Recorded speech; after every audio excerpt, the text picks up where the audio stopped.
Hi everyone, welcome to another Fuzzy Theory video. Today's sexy topic will be answering the question of why the West became obsessed with masturbation. We might think, as we often do about problems in the West, that the obsession with masturbation stems from Christianity. However, this is not the case. Like most of the problems with the West, the obsession with masturbation originates in the very construction of the West itself, as being centered in capitalist colonial nation-states. If we look at pre-modern Christianity, its view of masturbation is not much different than its view of sex in general, to be avoided if it gets in the way of one's spiritual practice, otherwise tolerated. Until the late Middle Ages, marriage was always considered problematic in Christianity. The reasoning in Christianity was that the intimacy, sex, and dependence of marriage distracts one from the central goal of Christian living, one's relationship with God and Christ. Too much sexuality and attachment in marriage diverts one away from one's connection to the divine. For the first 2 centuries of Christianity, the 2 most common communities were celibate and free love communities. In both cases, the goal was to detach from sexuality. Either one denied it altogether and focused on celibacy, or, in free love communes, one indulged when needed, like eating or sleeping, so that sexual desire no longer got in the way of spiritual desire. Masturbation was thought of in the same way as every other sexual impulse, frowned upon, but no different than any other form of sexuality. This was true of even anti-world Christians like Augustine. Masturbation was like any other kind of sexuality. It got in the way of connecting with the divine. Masturbation, however, did not become the intensely concerning activity we think of until the 18th and 19th centuries. The war on masturbation coincided with the early modern construction of the category of adolescence. Before the modern period, there was little emphasis placed on a transitory period between being a child and an adult. However, the modern capitalist nation-state needed to keep reproducing a middle class. In order to do so, it had to educate and train middle-class subjects. Adolescence was born of this need, as the period of educating future citizens.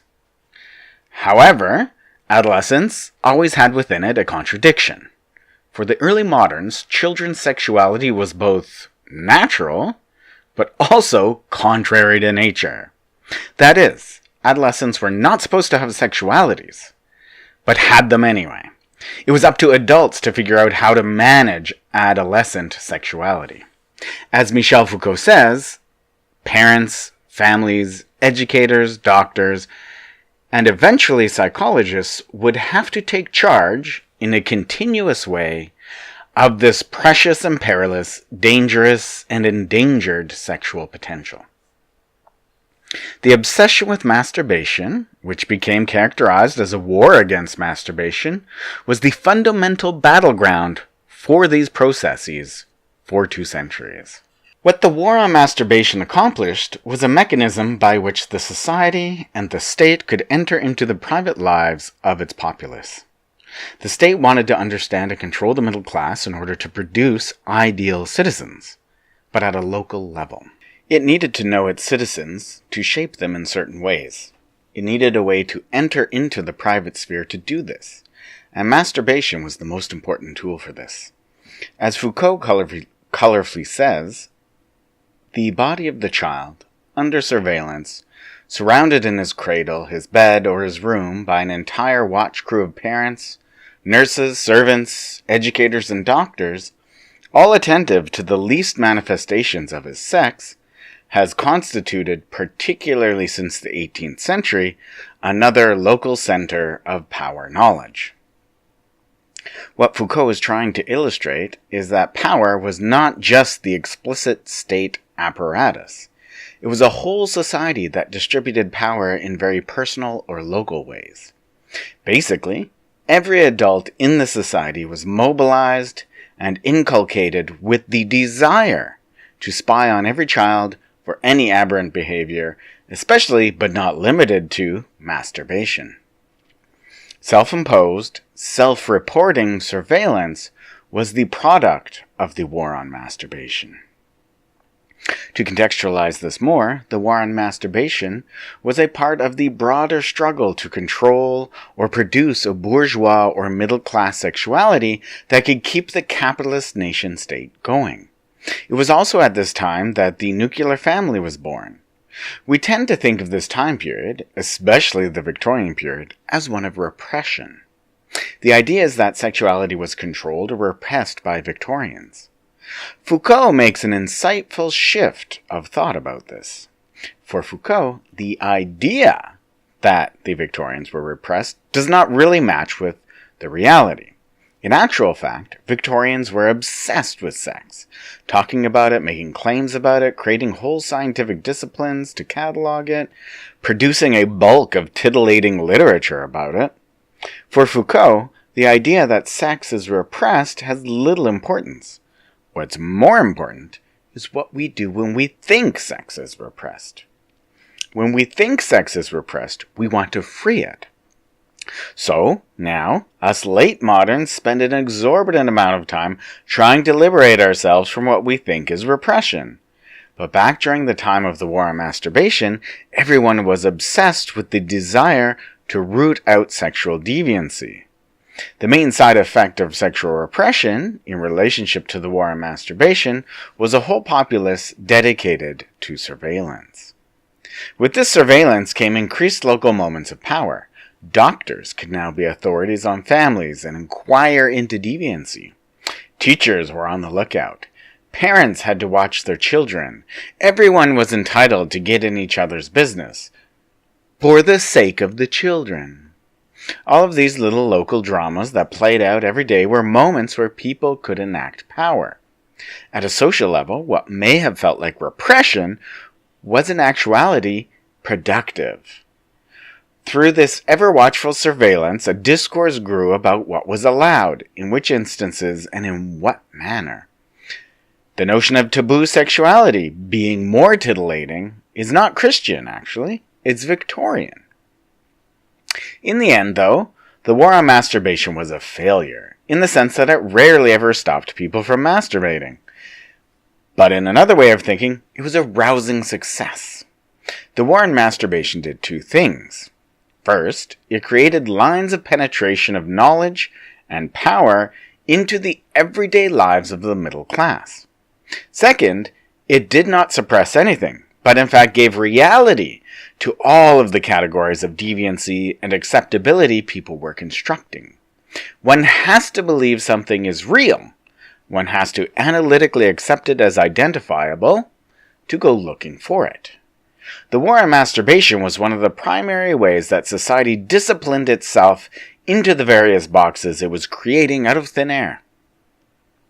Now, today, the war on masturbation is a footnote. Masturbation is generally considered normal and healthy, except in those communities still inflected with archaic bourgeois ideals. And yet, with those communities, and with all of us who have left the war of masturbation behind, the effects of this obsession with masturbation remains. Those structures of surveillance and local power that were produced in the centuries of the war on masturbation remain today, attempting to discipline us and our children. One of the most eloquent thinkers on this is Liddell McWhorter, who has arguably the best book explaining the ideas of Michel Foucault. Listen to how she describes her childhood as a young queer woman.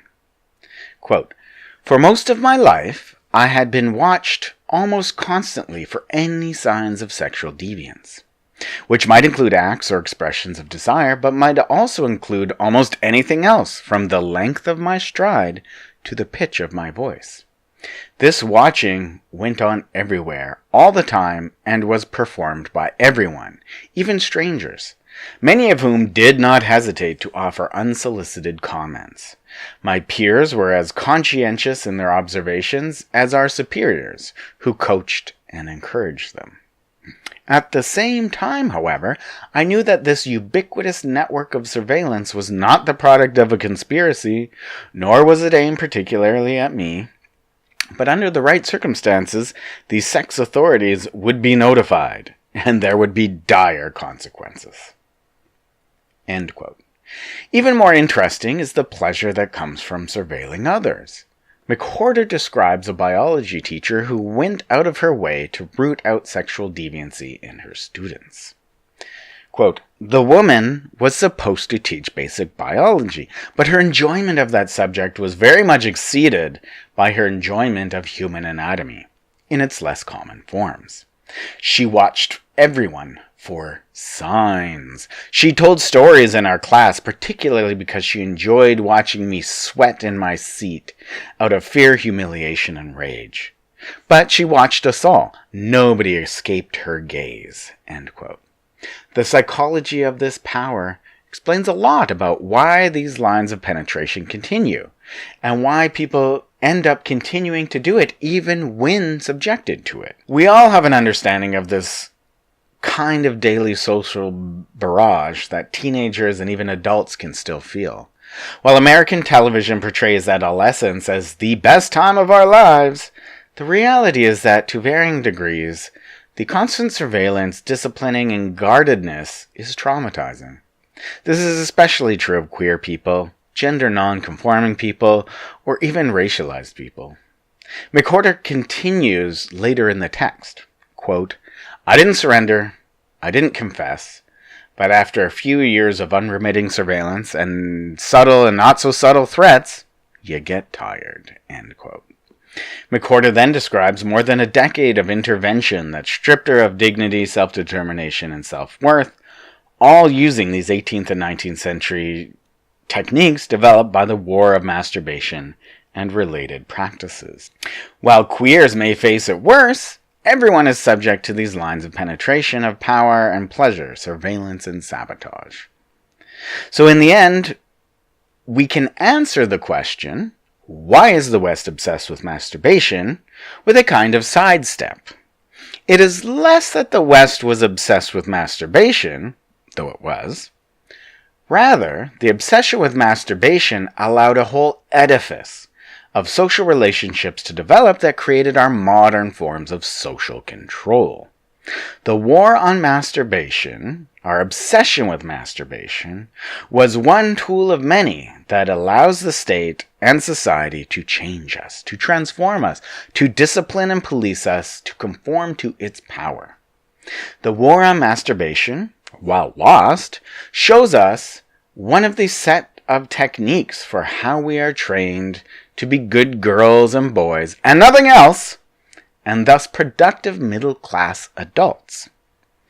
In the end, a discussion like this is illustrative, not just as a footnote to history, but rather as a lesson on the kinds of deeply ingrained social structures and institutions that still remain and need to be dismantled to just create a better world for us in the future.